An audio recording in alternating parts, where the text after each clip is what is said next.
Hello guys, Omel po. Ngayon ay magre-review tayo ng pinaka-latest drone ni DJI. As of October 2024, ni-release nila itong bagong drone na DJI Air 3S. Dahan-dahan ako, baka ako'y magkamali. Sa dami ng drone, nakakalito na talaga. So ito yung DJI Air 3S. So almost the same pa rin naman, wala namang halos pinagbago dun sa dating Air 3. Pero maganda na yung kanyang camera. Last year ay ni-review ko yung DJI Air 3. So, ang gusto ko sa DJI Air 3 is very agile, mabilis. Actually, siya yung pinakamabilis sa Mavic series. Yung feature ni Air 3 at saka ni Air 3S, hindi naman nagkakalayo. Halos pareha sila.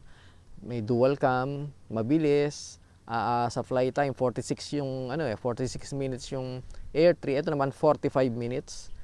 Pwede silang pagpalitan ng battery. Halos the same sila ng battery. Mas mataas daw to ng konting-konti. Okay? So hindi ko na kinuha yung specs na, check nyo na lang sa internet. Pero halos pareha sila, pwede mo silang pagpalitin.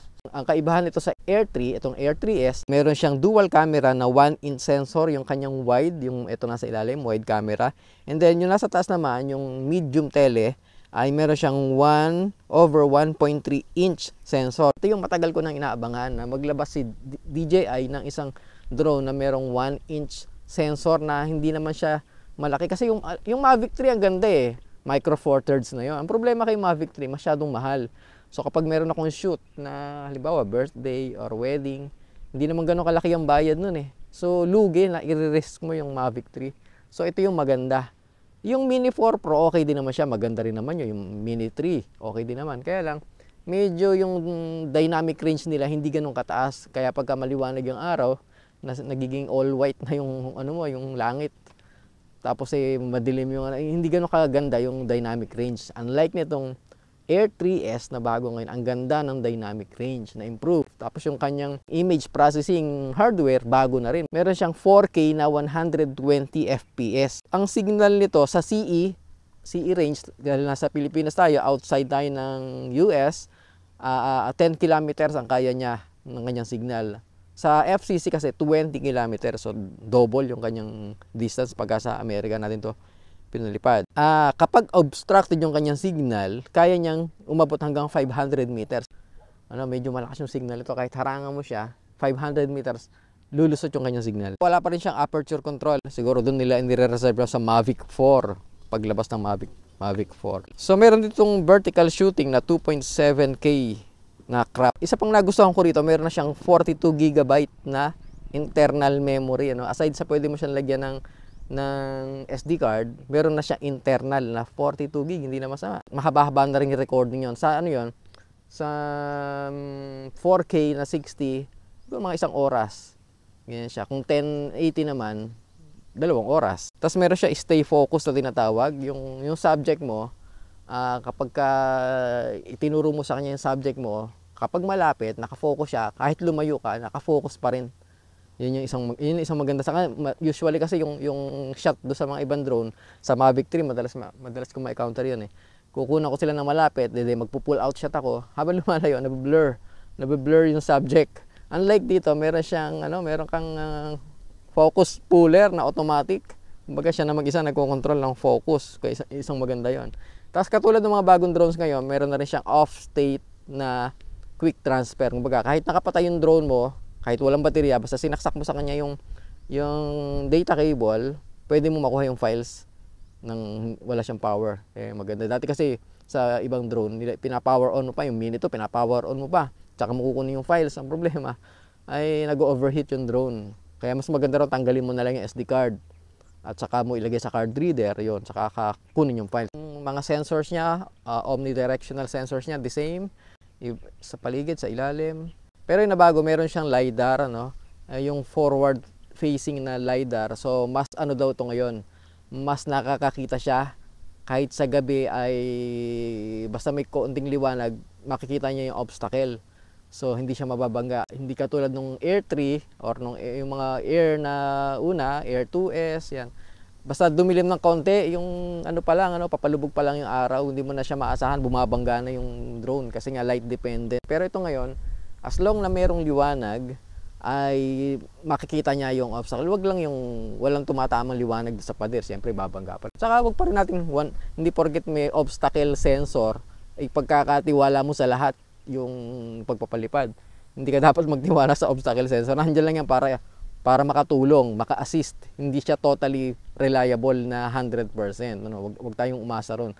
Baka akala nyo pag nagpapalipad ako na lumulusot ko saan, gumagamit ako ng sensors. Naka-off po ang sensors pagka nagpapalipad ako. Talaga ako yung nagko-control nun. Ang isa pang bago na maganda rito ngayon, meron na siyang smart return to home na kahit walang GPS signal, nakakapag-save na siya ng home point kahit nasa indoor pa yan. Bali, sinesave niya mula pag take off yung lahat ng dinaanan niya at yun din ang dadaanan niya pabalik. Yun, marami na akong nasabi, hindi ko alam kung may nakakalimutan ako. Testingin na natin yung mga ibabang capabilities niya. Ang gamit ko nga palang controller sa DJI Air 3S ko ay itong RC2. Itong pinaka-mount ng controller, hindi ko maalala kung saan ko ito nabili, pang RC2. And then kinonvert ko na lang to pang action cam. Tapos yan, mga ibang aluminum na na tube. Ito mga DIY mount, nabili ko lang yan sa online. Improvise lang yan.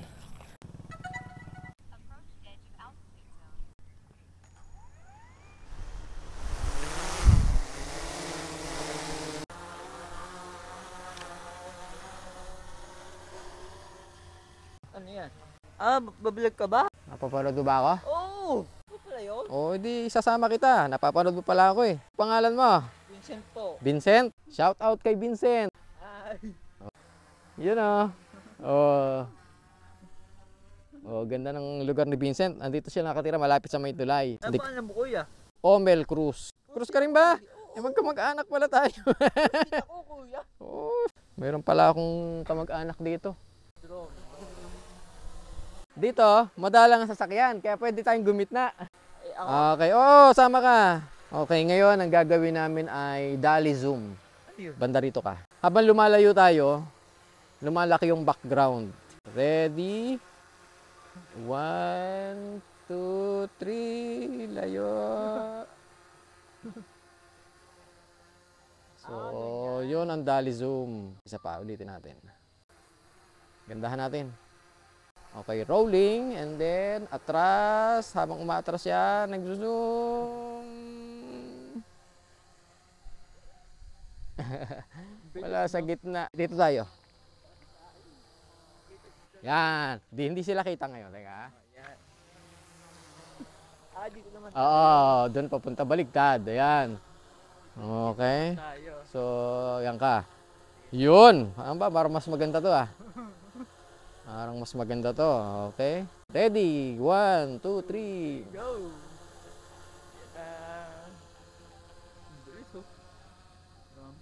Alis na tayo. May sasakyan. Okay. Sundan natin yung sakyan. Subukan nating mag-manual tracking shot ng kotse. Ayan o. So, naka-on yung aking obstacle sensors. Pero, magbe-brake lang siya. Hindi siya naka-bypass. So, ipapollow natin siya. Ayan o, si Vincent o, nanonood. Ayan, ang ganda o. Okay, yan o, may wires. Ano yung araw-araw mo ganyan? Oo, ito trabaho ko eh. Ay, ba? Sa mga pelikula, ako nagdo-drone. Ay, ikaw pala. Sa pulang araw, hindi ko alam kung alam mo yung pulang araw. Ay, ikaw din? Dalawa kami, may isa pa. Ay, ganda. Ano? Ang linaw. Dito mo. Yan ang parallax effect. Yan, ang ganda ng kanyang camera. Malinaw yung kanyang digital zoom. So, ito yung naka-ano siya. Naka-focus siya sa akin. Hindi siya umaalis sa pwesto pero naka-follow. Halimbawa, kung gaano kalagi yung kaya nito. Halimbawa, may motor. Pupunta ako sa likod ng motor. Kasi kung malilito siya.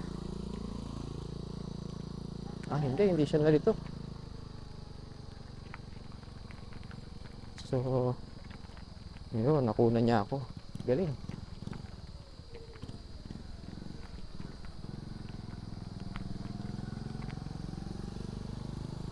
Galing. Hindi siya nalilito.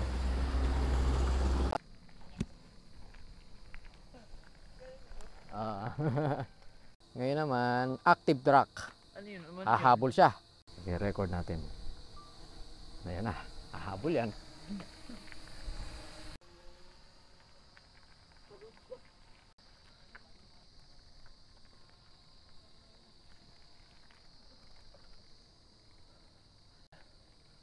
Punta na ako dito ah. Bye-bye.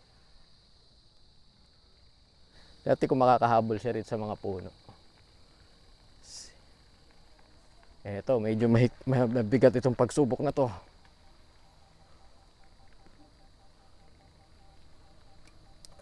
Bagalan lang natin.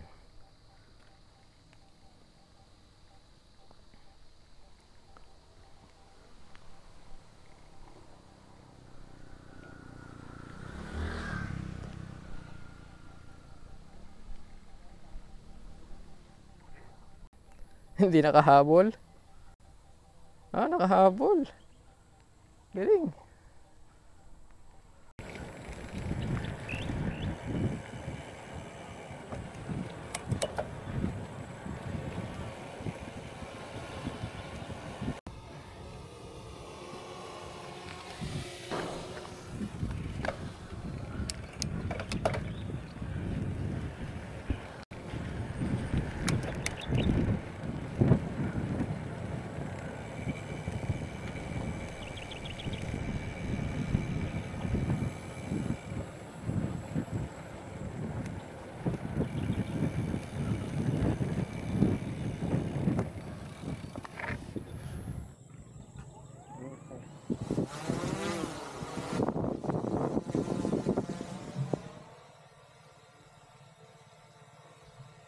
Ngayon, off natin.